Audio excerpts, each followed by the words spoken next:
ang bike stop. So ang gagawin ko ngayon ay magba-bike wash ako.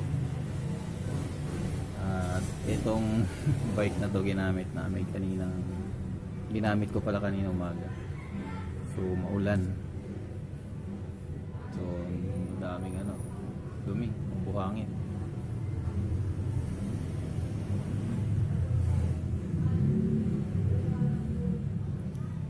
So ang dumi niya, yan. Putik. Mabuhangin, ayan. Grabe, talsik ng buhangin sa kayo.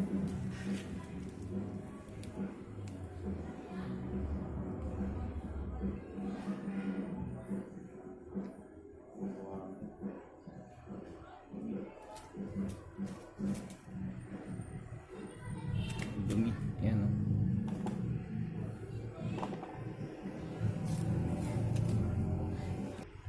gamit lang ako nung toothbrush yan, basahan saka yung pang katin. So yun ang gagamitin ko. Ang gagamitin ko lang tubig, tapos Joy na tinimplahan ko ng meron ako dito ang ginawang tubig, tinimplahan ko lang ng Joy. So toothbrush lang nun gagamitin. So wala akong degreaser, so ito na lang muna. So yan, toothbrush yan ang gagamitin ko. Lilinisin ko yung mga yan. Toothbrush lang, para matanggal-tanggal yung mga maliliit na buha-buhangin kahit dito sa mga kahit yung mga dumi. At yung sa mga para hindi masyadong pag sa power wash kasi na nababasa yung pinaka loob niyan. Sa pasok ang tubig sa loob ng frame niya pagka mga ganung klase.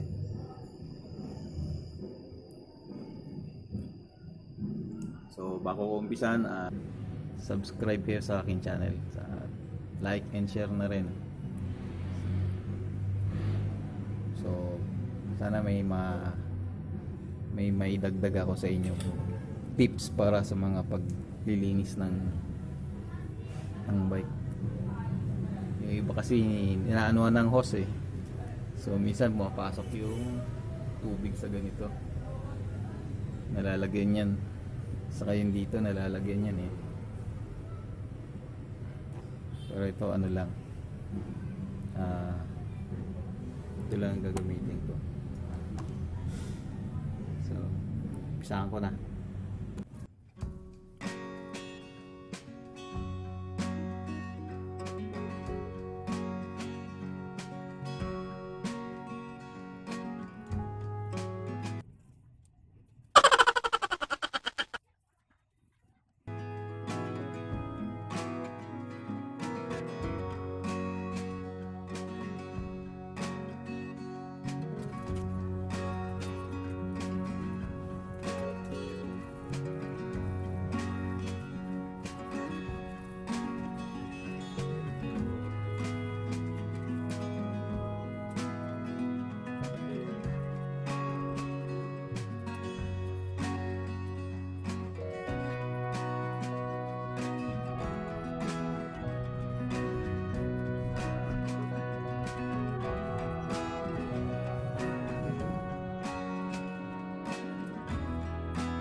So, ito na siya.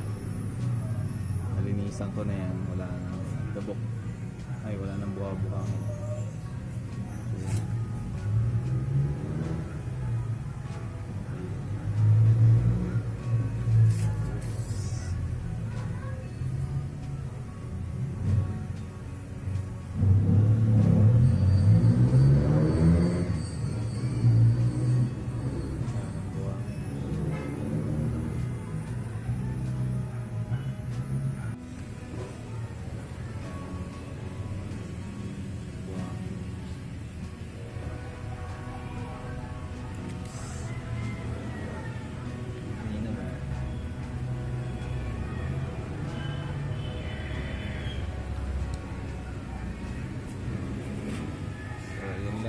Viewers, so hanggang sa muli, ito pong bike stop.